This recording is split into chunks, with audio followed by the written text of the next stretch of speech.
You're watching National Streaming Sports. Over 20 podcasts, 70 shows, and a 3.5-star rating on Roku TV. Check out nessp.info for direct links and deals on the site Bet Us for 125% off your first three deposits in NFL and college odds for upcoming games, Major League Baseball and NBA futures, and boxing wagers. Also, check out Fanatics sportswear for your favorite teams, and also network merchandise, retro, Northeast Streaming Sports, National Streaming Sports, Big Football, and the Mac and Jack Sports Show t-shirts. Coffee mugs are coming soon. Check it out.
Yes, sir. Go Big Blue. Here we are. Welcome to the Big Blues Brothers All Giants show from two guys who have over 50 years each experiencing watching, covering, observing the Giants. It's me, it's the Macman, and Big Bobby G. I gave you a new nickname already, Robert. How about that? You are now Big Bobby G. Let's go. I like it a lot. It's awesome. So what's going on, Bob? Well, first, I got a quick question for you. Do I get a discount on any of that fun stuff I just saw you selling? Yeah, shirt, of course. Of course you do. The mugs.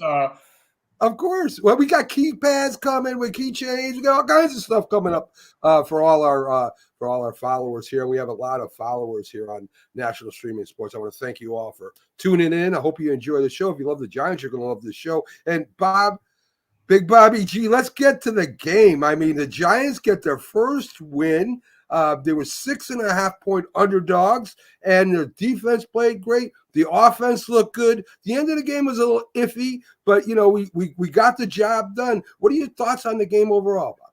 Well, first off, I was very pleased that we won the game because the last thing I wanted to do was to come on this show for the first time and talk about an 0-3 New York Giants team with vultures probably circling above the GM and the head coach. So we can maybe, at least for 1 week, put that aside for right now. So the game itself was outstanding. It was a lot of fun. Started off a little crazy with the opening kickoff, but we seemed to settle in. I mean, the defense was swarming. The linebackers, the defensive linemen, the defensive backs, they were bringing everybody yesterday. And it really showed. They were very aggressive. Their ears were pinned back. They got after the quarterback. They got after the running backs. A couple, maybe in the defensive backs, there was maybe a couple plays that they can work on not to give up. But overall, that defense was outstanding yesterday. Oh, I agree 100%. I mean, we had 8 sacks yesterday, and Dexter Lawrence with 2. I mean, this young guy that we signed and and we did and we give him an extension, which we should have. I mean, he's one of the best defensive tackles right now in the league, Bobby, and he gets that pressure up the middle. And if you get the pressure up the middle, that just lets the outside tear it up if he decides to roll out. So Dexter Lawrence, both against the run and against the pass, great find, great draft pick. And great that they went ahead and they signed him to extension. He's going to be, hopefully he stays with us for years.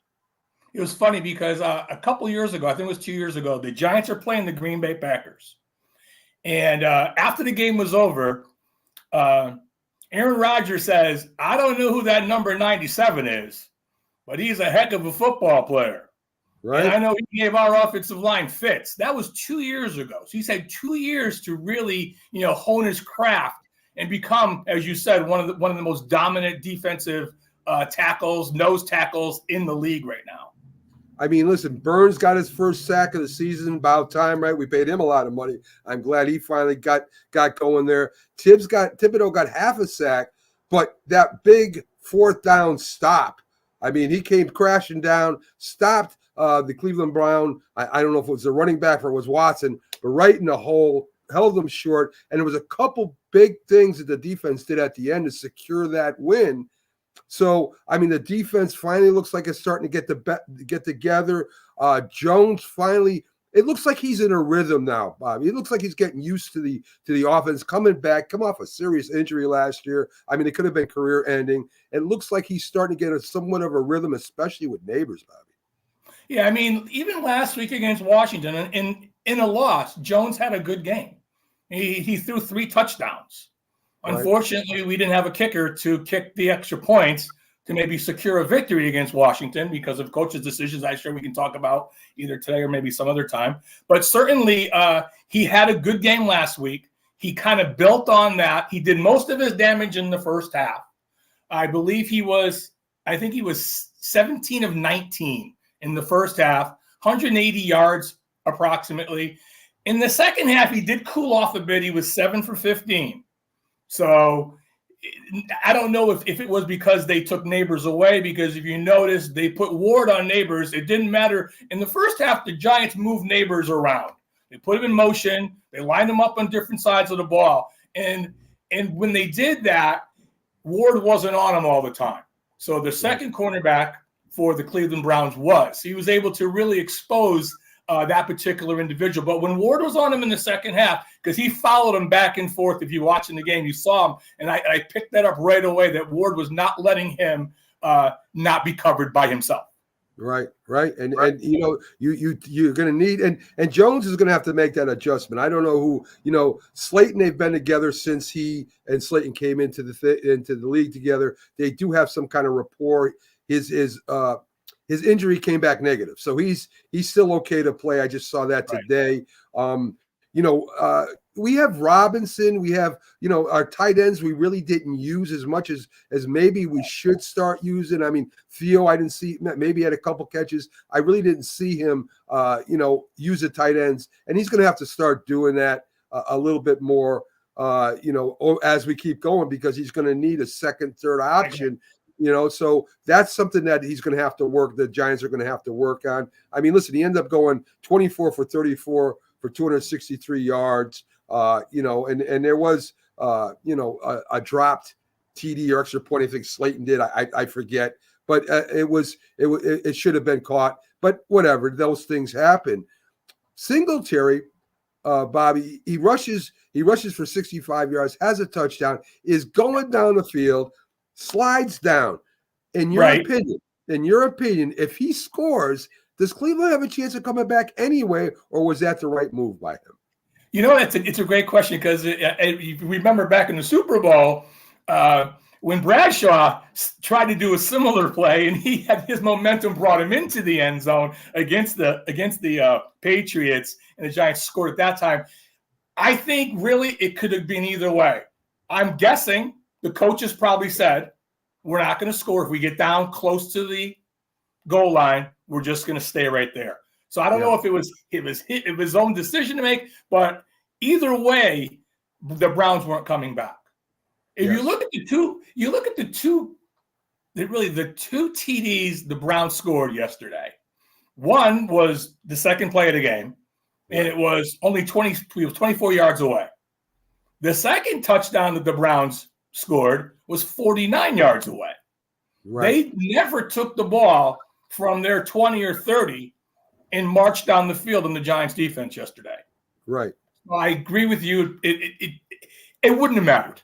I don't think so. And I think you're right. I think the coach said, hey, listen, we want to run a timeout. I mean, they could have even scored on, they could have went for it on 3rd and 4th down and added another score if they really wanted to. I think the ball is not one of those coaches that want to rub your face in it, right? He's like, we'll take the win. No problem. We're good, man. Yeah. We don't have to score no touchdown or kick. They could kick the field goal if they wanted to too at the, right at 30 seconds left if they wanted to, but they didn't do that, which I think is pretty cool that he's that way. That way you don't tick anybody off.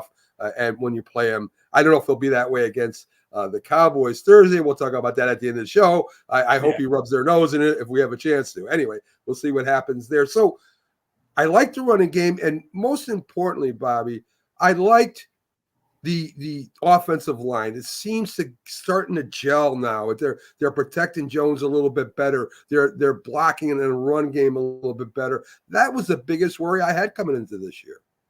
I agree. And besides the guard who they signed late in training camp, basically since really the offseason, through the OTAs into training camp, that offensive line has played together.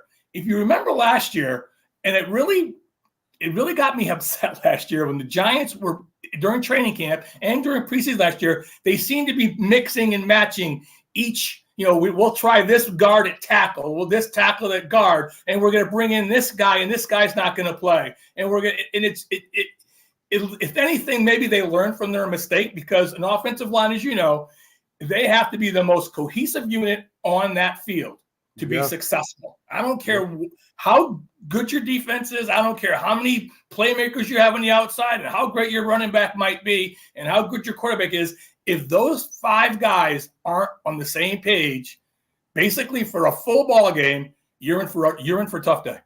100% agree. I mean, it's the most underrated group of players on the field. They talk about all the skill position players. They talk about the defense and all the defense because they that's where the ball is. But people don't realize, and I know some of our smarter followers out there know. If your line is not working together, if they're not doing film review together, they're calling plays, the blocking assignments, the centers doing. If they don't know what he's talking about, and you got 2 new guys, I mean, it doesn't work. It just doesn't work, Bob.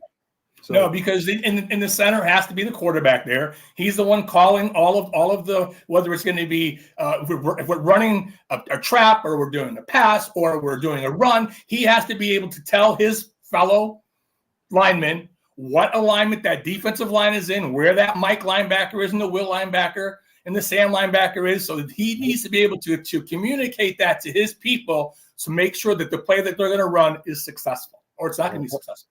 100% right. So again, as we go through the year, of course, the line will get better. The running. Are you worried about Singletary is not a Saquon Barkley, right? But he is very slippery. He jumps around. He does have some moves. He can reverse field. He can catch the ball. I think he's going to be our main running back. Do you see any other running backs getting in the mix with him at all this year, Bobby? Well, Tracy yesterday did have 5 carries for 23 yards. He also did catch 2 passes for 17 yards. So maybe they can work the rookie in a little bit. He's kind of a lot like Singletary. They have a high motor.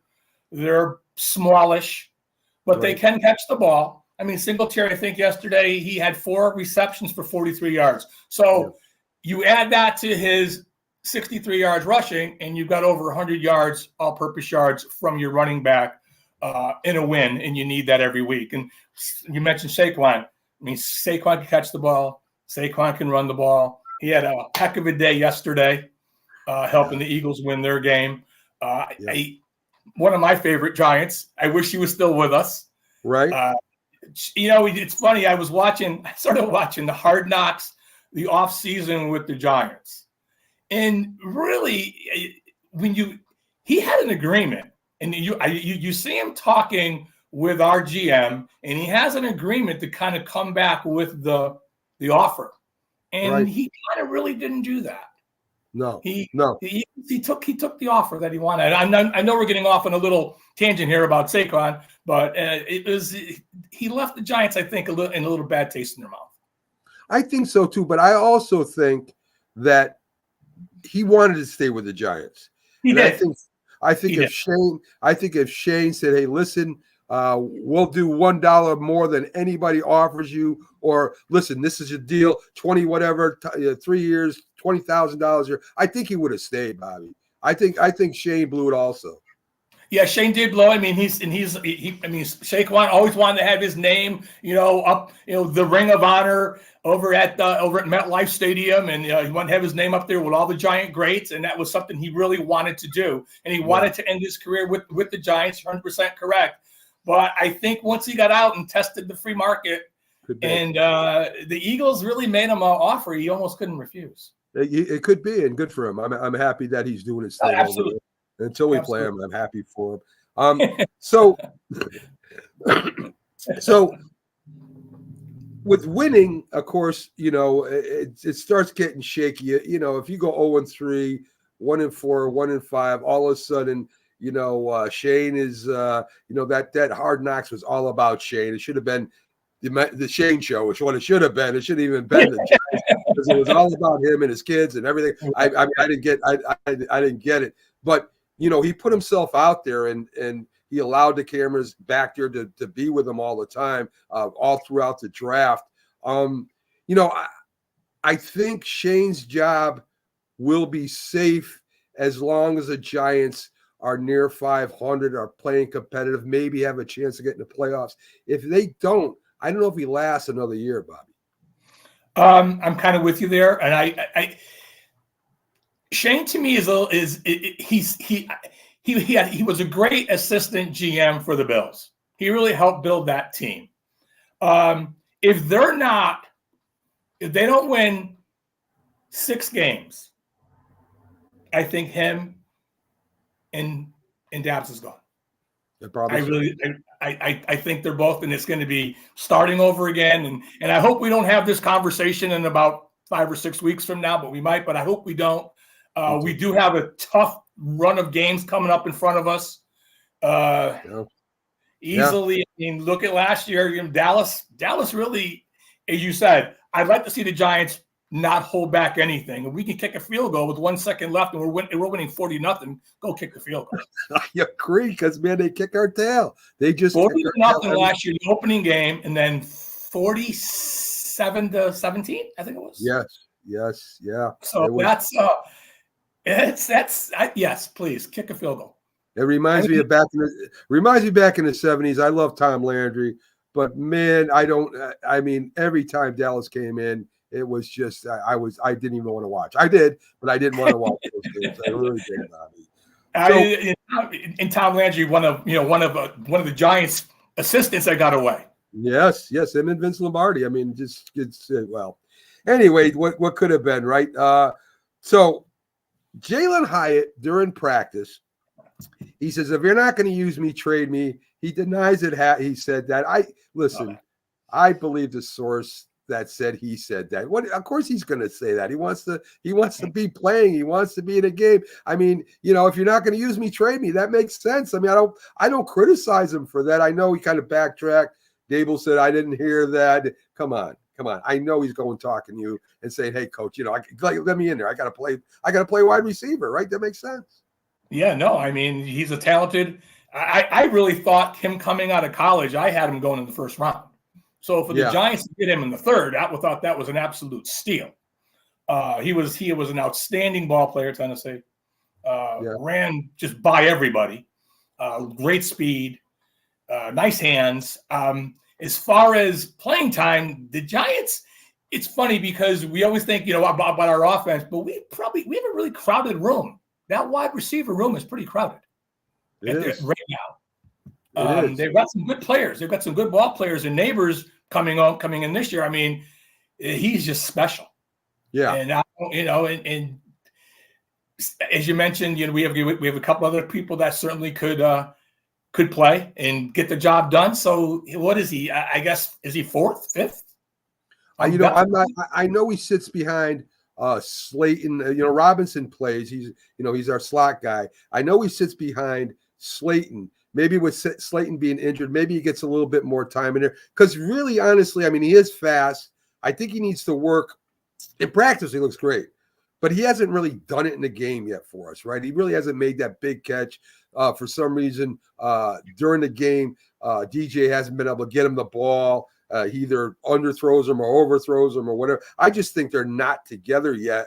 And, you've had over a year to get together. I don't know why they're not. Maybe because of the injury to Jones, right? Because I think, if I'm not mistaken, correct me, Bobby, if I'm wrong, but when we had the quarterback that's with the Jets right now, Tyrod Taylor, I think him and Hyatt hooked up for a touchdown or two. They did, and actually they hooked up for some long gainers too. Right. I don't have the exact yards here in front of me, but yeah, I remember him, throwing it downfield and chucking it down there, and Hyatt running underneath it and making some nice long catches. Which right now Jones hasn't really shown that he can do that yet. He's taken some shots over the last couple of weeks. First against Minnesota, he took none, but against Washington, he took some. He took some yesterday. Didn't connect on any, so that's a little concerning to me right now, because you say they're in practice. He's been really a full go all training camp with these guys. So I'm really hoping that as the offense starts kicking into gear, which we saw them doing yesterday, I'm hoping that he's able to unleash some of those long throws to some of these kids, because they have speed on this team. They have a lot of speed on the outside. They definitely And there's no reason why we can't stretch a defense and open up, as you said, for the tight ends to maybe come underneath. Yeah. Both tight ends, they each had one catch each. Yeah. And that's got to change. It definitely does. They got to either start calling some kind of plays for them to maybe flood a zone. I mean, I don't want to get too technical, but either take all the defensive backs one way and kind of let the tight end get out there and get some work, because Theo has some speed. He can catch the ball and run with it. And we have another big tight end that's primary a blocker, but he also has hands. I forget the guy's name. Number 89, I think, is his number. But anyway, Bellinger and Johnson should. That's enough right there. They both can catch. They both can block. So you can run a two tight end set, two receivers, one receiver, however you want to do it, and they should be able to scheme these guys open a little bit better than one can. I agree. So let's get to Eli Manning. He is first ballot. There you go. He's first time on the ballot as a Hall of Fame nominee. And I think it depended a lot who was going against him with this class. There are a few really good ones. I think Suggs for Baltimore and Kansas City, he's in. I think that guy's in. There's no doubt about it. I agree. I think Adam Vinatieri, field goal kicker for the Patriots and the Colts, leads scoring of all time. Any quarterback, any running back, he's the leading scorer of all time. No doubt. I think he's a first ballot Hall of Famer. So those are two, and maybe the linebacker, I can't pronounce his name, from Carolina. He might be able to get in too. I think he's borderline first time.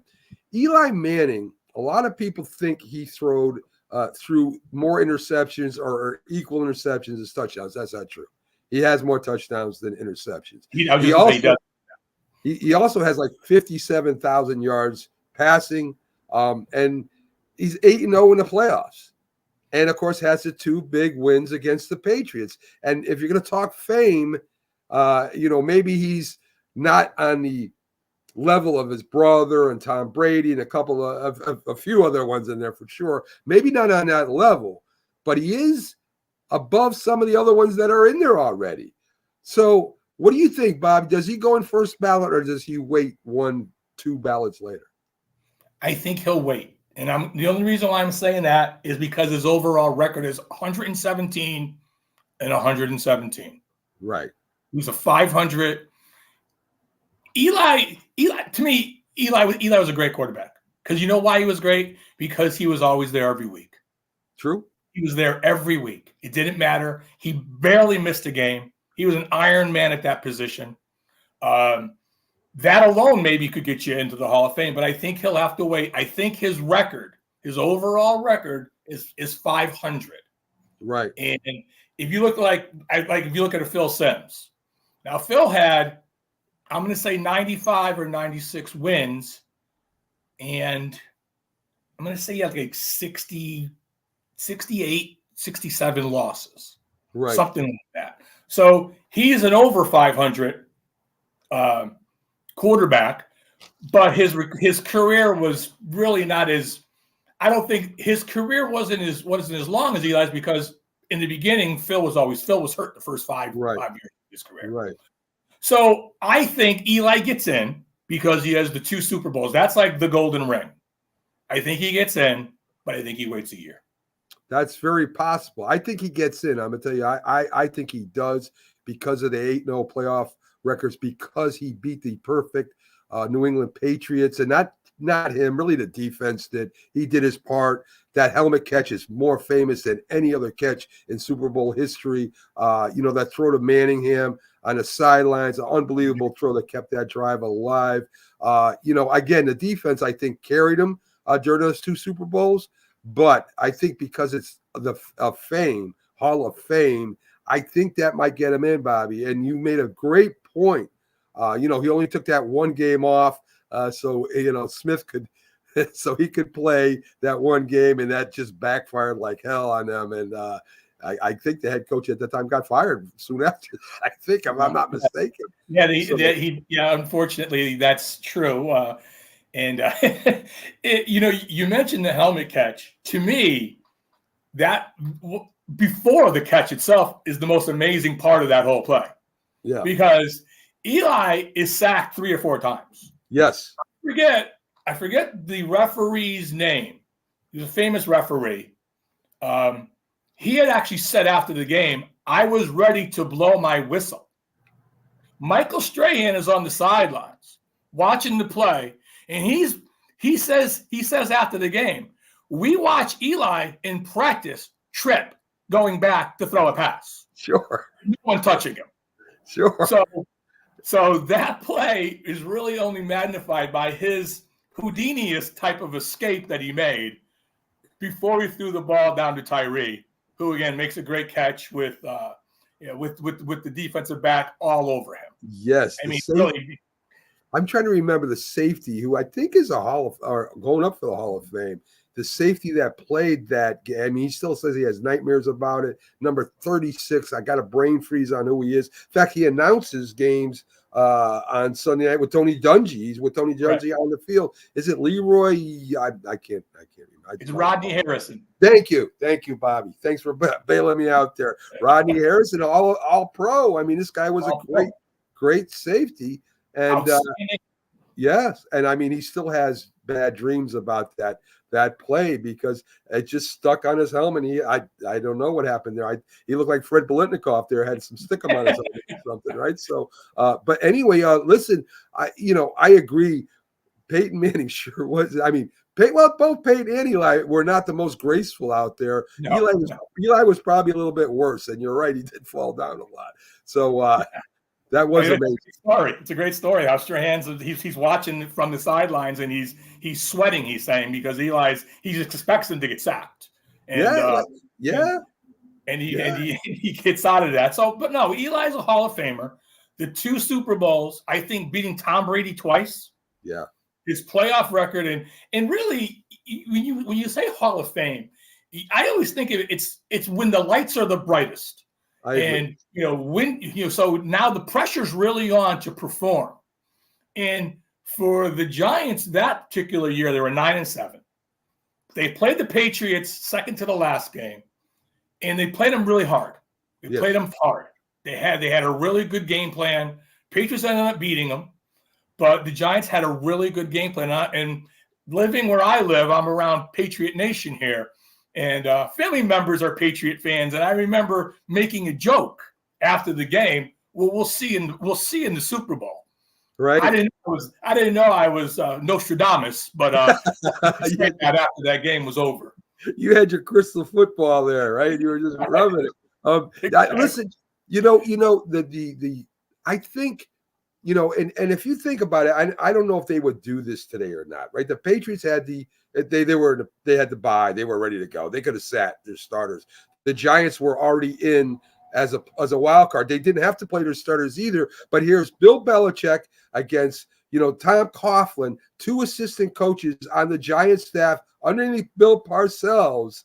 Were facing off, and they faced off each other against each other in practice. Here are these two guys saying, we got to do it another time, right? We got to do this one more time. Of course, they did it twice, and Coughlin got the better of them both times. So, really, really interesting. Again, one coach that got away from us, and one great defensive coach that got away from us.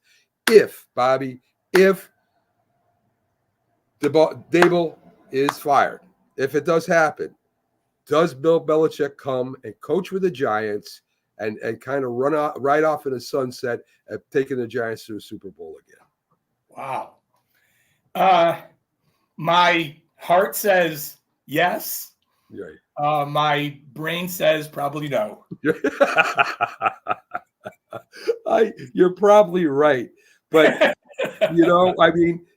what – It would be a really he gets the Maras in him are the Maras love him and right. He loves the Maras. Right. So that would be and I'm sure if John wanted to do that, then he could probably do that. Yes. I don't know if Bill could work for a general manager, and I don't know if Mara would give Belichick complete control of the Giants, the draft. That's a good point. That's good I don't know if he'll do that because he's such a structured, and he's had this hierarchy forever. His father had it. He has it. Right. So I don't know if they could ever. If there could be, okay, John, I'll let you hire a general manager, and I'll report to this general manager, and he can run the draft, and he can go sign the free agents, and I'll coach them. I don't know if that's in Bill's DNA. Well, with Bill Parcells and George Young, that was a violent. They loved each other. They hated each other. But Bill was, he was involved with the draft with George Young, and so was Belichick, and so was the offensive coach Earnhardt at the time. They all had their says. George Young listened to Parcells a little bit when it came to the draft, because of course you gotta want these players. You got to want to coach these players, right? And I think that even if Belichick came and they hired a new GM, I would imagine the GM's going to listen to Belichick too. He's not going to just say, hey, you shut up and go coach, right? No, I think right now probably GMs across the NFL listen to their coaches, listen to their scouts, because they're paid. They're also paid to help create a roster too. Right. I just don't know if Bill, after running the Patriots organization for so long at such a very high level. Right. Now, granted, if I had Tom Brady as my quarterback, I could probably win a lot of football games too. Probably. Yeah, you probably could. But that being said, Bill still fielded some very good teams. Some great defenses, Bobby. Great defense. And God knows he knows defenses. And great special teams too. Listen, the Patriots special teams were always near the top. Their defenses were all at the top. And a lot of people don't remember that Tom Brady wasn't Tom Brady like when he was in his later years. He was more a manager, right? And it was Bill Belichick that stuck with him during his second year when their quarterback at the time got hurt by the Jets. Bail me out again, Bobby. Bledsoe. Yes, when he got hurt, Bledsoe got better, and guess what? Belichick stuck with Brady, and he could have went back to Bledsoe. So he kind of helped groom him and his offensive coordinators kind of helped groom Tom Brady too to become what he was. Once he got where they knew he was it, go ahead, Tom, you got it, right? So, even Tom Brady says Bill Belichick is responsible for Tom Brady. So there was a give and take there, but no doubt, when you lose somebody like Tom Brady, you pretty much lost one of the greatest quarterbacks of all time easily. Oh, absolutely. He is the greatest quarterback of all time. It'll be, he's every once in a while, a player like a Lawrence Taylor comes out or a Tom Brady, and you find these players, Lawrence first round draft pick, Tom his 6th round draft pick, but still, nonetheless, you still find these players, and they're generational players. Right. They just don't come out every year. The draft itself is not an exact science. I mean, how many quarterbacks are taken that just don't make it? Oh, I mean, more than half don't. Yes. They just don't make it in their first at round. all. Yeah, at all. At all. They're not even on the rosters anymore. I mean, it's crazy. I think I read a stat where it's like 30% end up staying in the NFL. Out of, that's 3 out of every 10. You get that class once in a while, Bobby, right? You get that class of 2004 or 1983, when you have Elway and you have Kelly and you have, Marino. Thank you, Marino. 2004, of course, you got Manning, you got Roethlisberger, you've got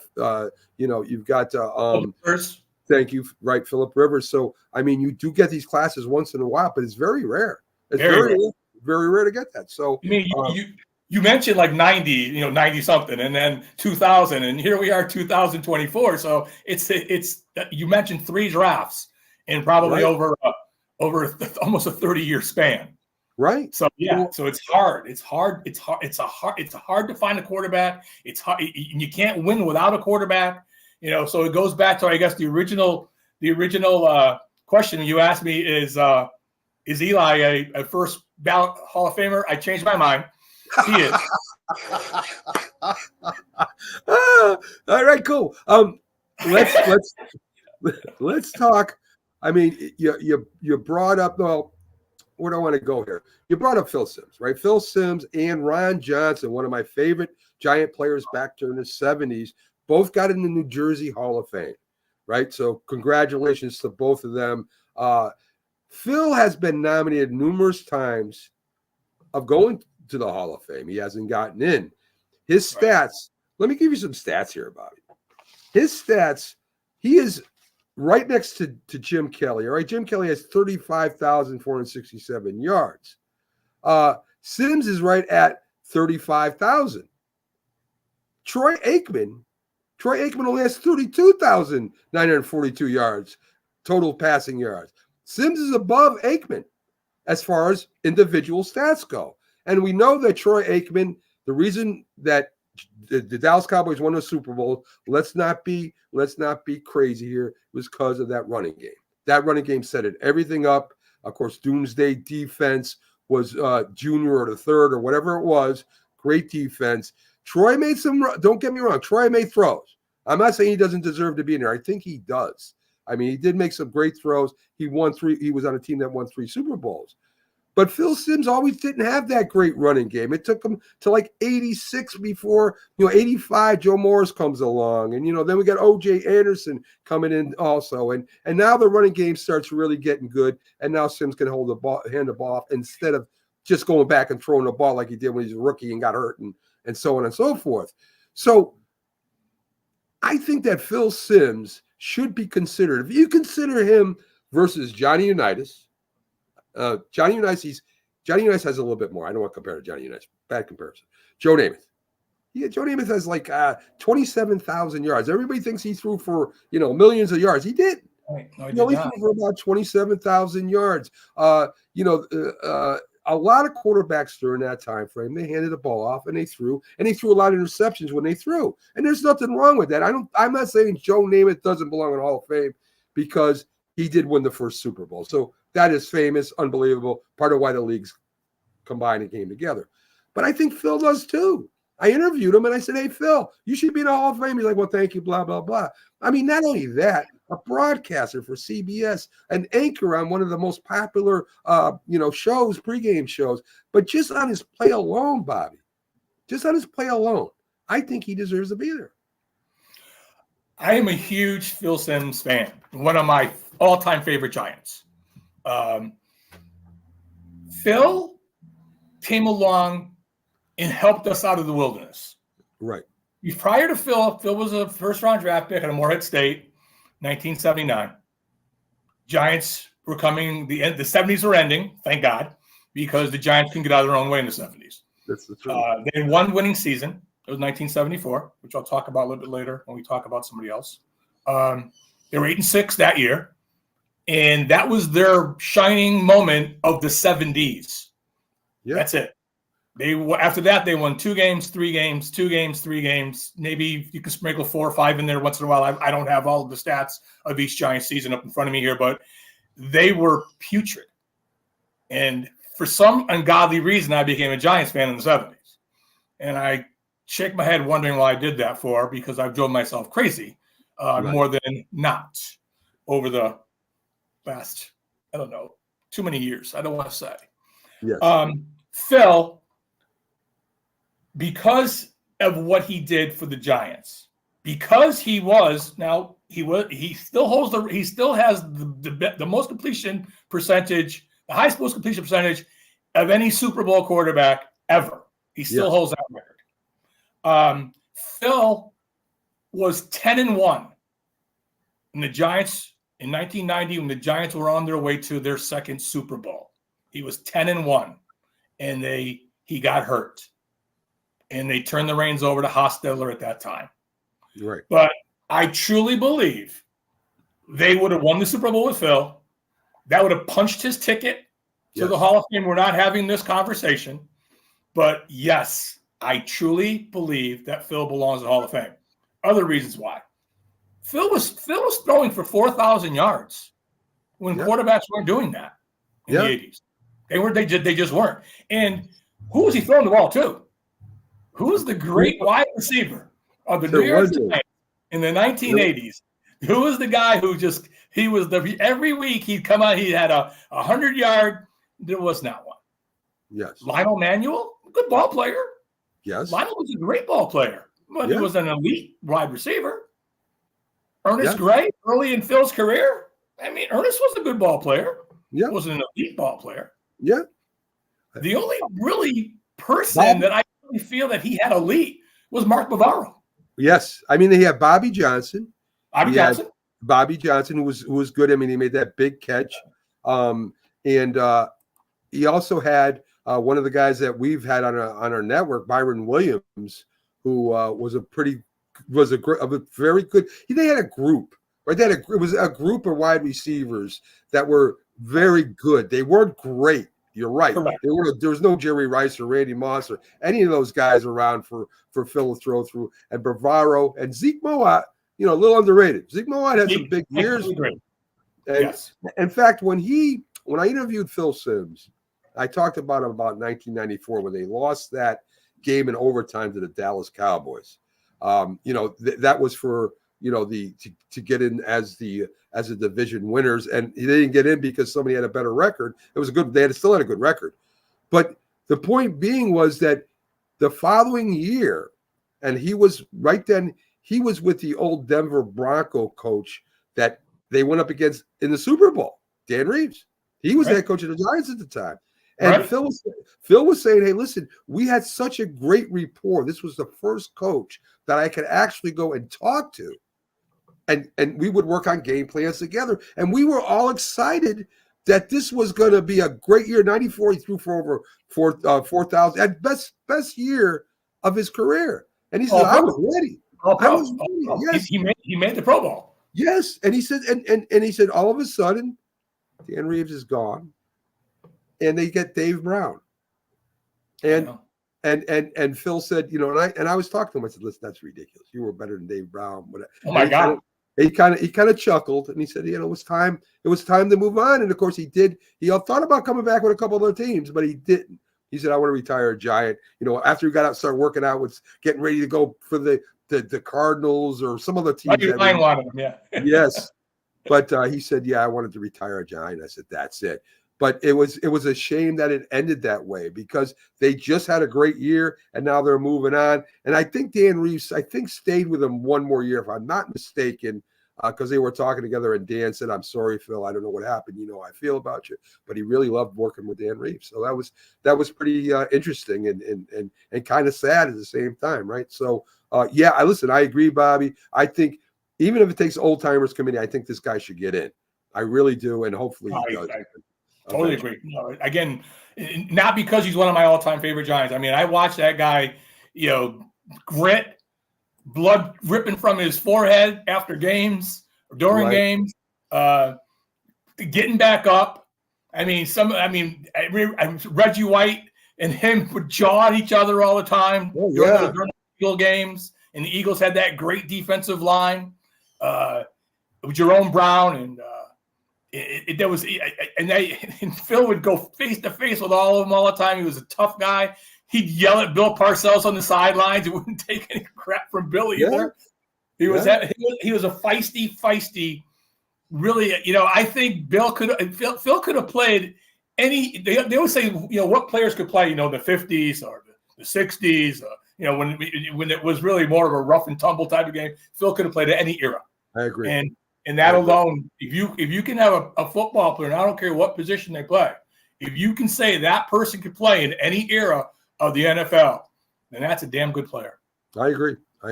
So let's push on. We're going to spotlight a player. We're going to try and do this every week for you guys. And this is, of course, these are players that were good players on bad teams. And there was one that me and Bobby both appreciated. That's the picture of him behind us. It's John Mendenhall, number 64, played nose tackle. I mean, the Giants were one of the first teams to experiment with the 3-4. And they had a perfect nose tackle. I mean, he was low to the ground, he was strong, and he was he used his leverage and very quick. And I remember watching this guy play, Bobby, and he had one year where he had 12 and a half sacks. That was unheard of for a nose tackle at the time. I mean, he was amongst that year anyway, amongst the elite. Didn't get a Pro Bowl for that either. So, I mean, it was kind of sad that he didn't do that. He ended up playing defensive tackle in the 4-3 when they went to the 4-3. But he was always playing, in that 1977 year, he had 12 sacks, 7 forced fumbles. He was just as I said, a very, very good player on a bad team, Bobby. Yeah, it's funny. You look at his measurables coming out of college, and you see the defensive tackles today are 6'4", 6'3", 350 pounds, 330 pounds. John was 6'1", 255 pounds. Right. He's a linebacker today. Yeah. So, and he played defensive tackle, and he was actually drafted out of Grambling in the 3rd round as a nose tackle. Right. And you're right, when the Giants moved to the 4-3 alignment on defense, they kicked them out to defensive tackle. Right. And interestingly, what I love about the John Mendenhall story when it comes to the Giants, and when you're playing football and you're a kid in the neighborhood and you want to be a football, I'm so and so. I'm playing defense, and that was always me playing defense. I'm John Mendenhall when I was a kid. Sure. What's sad about John's career? He was only on one good team for the Giants. That was the 74 team you're talking about. They were 8-6. And he was on a lot of bad teams. He played 8 years for the Giants, 1 year for the Detroit Lions at the tail end of his career. To show you the kind of teammate John was, he took 2 young defensive players under his wing who would help the Giants win a Super Bowl in 1986. One was George Martin. Yes. The other was Harry Carson. Yes. So George Martin and John were actually roommates when they traveled. They were roommates together. George was the defensive end, and he played right alongside John. Yeah. And when the Giants won the Super Bowl in '86, both George and Harry, one of the first things they said was, we played with a lot of bad teams, and we played with a lot of real good ball players. Yes. And we really wish John was here with us right now. Yeah. I mean, Bob, you can't measure that kind of stuff because, they pass on a legacy, right? So Mendenhall was a leader then. Then all of a sudden, here comes Carson and Martin, and they're the leaders, in that locker room. And for Bill Parcells, when they end up going to Super Bowl, I mean, that's who you talk to. And they set, as John Mendenhall did and some of the other defensive linemen, that they did have a few good defensive linemen during those years. They set the locker room up. You dealt with them. And it was a way you did things. Byron Williams told me he caught a ball along the sidelines one time. It was a big play in a big game. And he started doing a little dance and celebrating. And Carson went over to him and says, "We don't do that here, man." And that was it. Byron never did it again. It was just a way you have some leaders in the locker room that handle the locker room, and the coach depends on them to get the message to him without coming down on him and being the hard guy. These guys did it, and that's partly because of the way John Mendenhall handled himself while they were there. So I mean, yes. It's a great thing. I couldn't have said it better. Well, thank you very much. You probably could have, but that's okay. Thanks for letting me say it. So anyway, we got a big game coming up here Thursday, and this part is brought to you by Bet Us. You go to the link right there in the top right hand corner. There's a QR code. Just take your phone, scan it, you go right to Bet Us, and you can bet on Thursday's game. You can bet on tonight's games too if you want to. We got a couple games tonight. Maybe if we have a little time, we'll talk about it. I don't know if we will or not, but maybe we will. So Dallas is coming into New York. Dallas again. I don't think we've won since Eli. I'm not sure. Eli beat the Cowboys and did his signature on their locker room. I don't know if we've won. I don't think we have, Bobby. I mean, they have dominated us. Now, Dallas has got some holes. Yes. They didn't get anybody to help stop the run.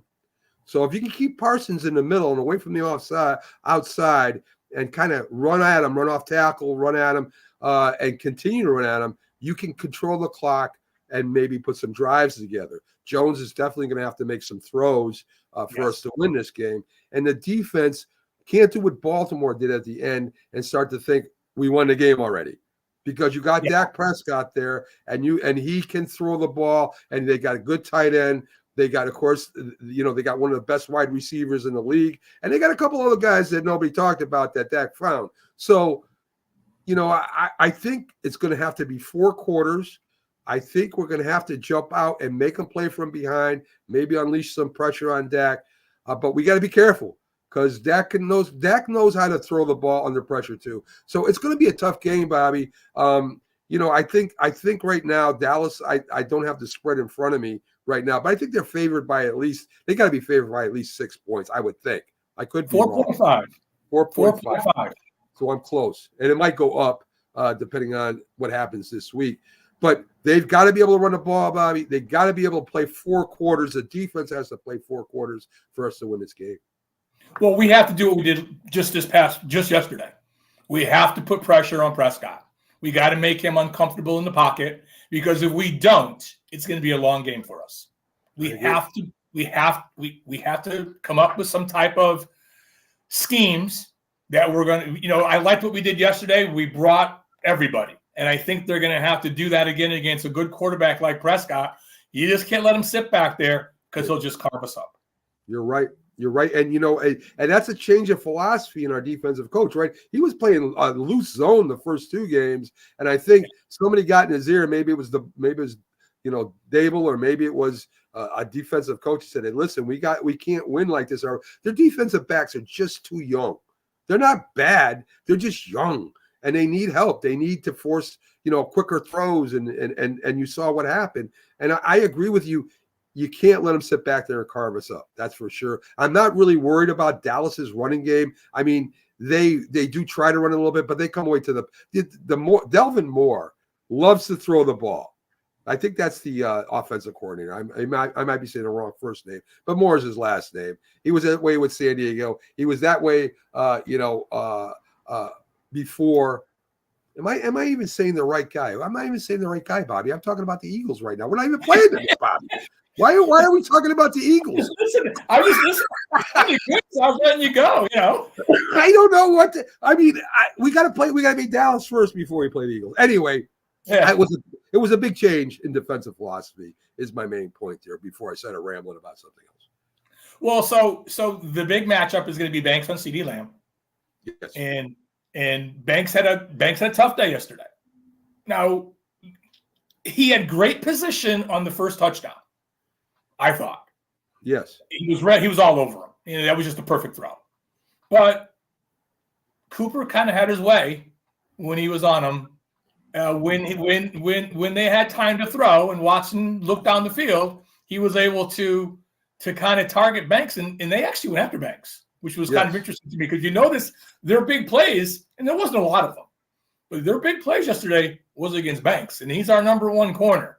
So that's got me a little, shaky as far as our defense is concerned. So that's why I said we need to put pressure on Prescott. We need to make him uncomfortable because I do not think that Banks for 60 minutes is going to be able to cover Lamb one-on-one. He's going to have help. If he's one-on-one, it's a win for the Cowboys. I agree. Maybe they bring an extra defensive player on the field and second and long instead of waiting. Maybe that's the kind of adjustments they got to make and get that pressure on Dak. It's going to be. I mean, I never like playing the Cowboys. I'm always iffy when we play them. I like playing the Eagles. Maybe that's why I was talking about the Eagles. I like playing the Eagles better than I like playing the Cowboys because I think we have a chance to get the Eagles for some reason. I don't know why, especially after last year. So we'll see what happens there. Who's your pick, Bobby? Who you picking? Not with your heart, with your head. I mean, this counts because we're representing Bet Us right now. I mean, Bet Us is putting their faith in us to make this pick right. So this 4.5 spread, I think Dallas will win by a touchdown. Okay, you know something? I think you are correct. I think Dallas wins this game. I hope I'm wrong, and this is called the reverse whammy. It worked last week when I picked against the Giants and we won, so I'm going to use it again this week. I only get 3 reverse whammies a year, so this is my second one I'm using already. So I can't use it again for a while. Listen, I really think it's going to be a good game, though. I think it's going to be a good hard-fought game, and I think Dallas gets by us with a touch. We're terrible. We're great at away. We have a problem at home, Bobby. I don't know what it is.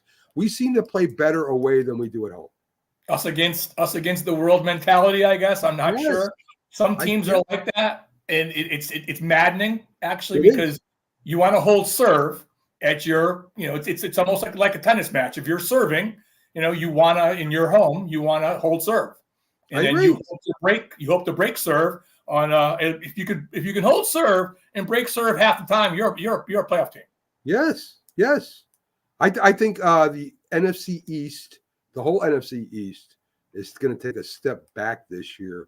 I think we're still all going to be competitive, but I wouldn't be surprised if the Eagles only win 9 or 10 games, and Dallas or Washington come and say, I think we're all going to be grouped near the top there. We're all going to be around 500. I think the Eagles maybe will have one game better than that. I really don't think our conference this year, Bobby, is strong compared to the other conferences. The North, I think, is a little bit stronger than us. I think the South is just right there with us. And the West, with Arizona coming on, playing better. The Rams are a little banged up right now, so San Francisco, but they'll be back. And Seattle's 3-0. So I think there's if there's one wild card out of the NFC East this year, I'll be surprised, to be honest with you. I think it's a division winner. Yeah, no, I think you're probably right. I think we're gonna be our division is gonna have a down year. There's a rookie quarterback in Washington. The Eagles are, I don't know, maybe they're a 500 team. Dallas did not look good yesterday. Not at all. I did watch the fourth quarter of the game, and when I don't know exactly what defense the Ravens were in, but whatever defense they were in, they should never be in that defense again. Because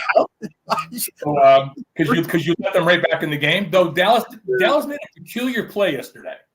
They did an onside kick, and they recovered it. Right. I don't know what the analytics are about 2 in a row of onside kicks, but they tried it again, and they didn't get it. Right. And the next time they kicked it away. It's weird. So the whole sequence, it made no sense to me whatsoever. You're playing better. Pin them back. Let your defense kick the ball down the field. You got one. Odds of you getting 2 in a row are very, very high. Yes, I agree. And if you're going to do it the second time, the hell with it, do it the third time too, right? Why kick off? I mean, we've already committed to this stupid strategy, so let's just do it again. Yeah, go for it. Go all the way. Follow through. Bobby, great first show with you. I loved it. It's fun. Folks, thanks for tuning in. After us, believe it or not, is a Cleveland Browns show. He's already crying about the loss they had to the Giants. Big Mike is on after us. And, of course, we got full night of Roku channels. Thanks for tuning in, folks. Enjoyed having you. Have a great one. We'll see you back here next Monday. Same Giants.